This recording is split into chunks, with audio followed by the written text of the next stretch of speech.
In this tutorial, I'm going to show you how to open a new window or a tab when you click on the button in JavaScript. So here I have a basic HTML file. I have script tags, I have the body, and a button in the body tag.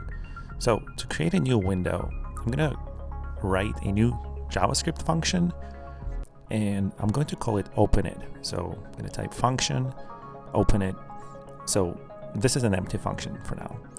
To specify the URL, I'm going to create a new variable, and let's say go to example.com.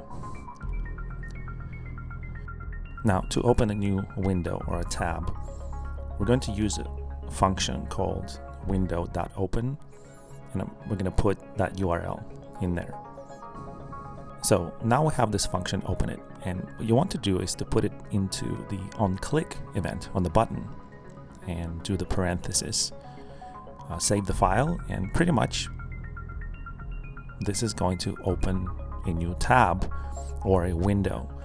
So now the way Chrome is configured is it's going to open a tab, not a window.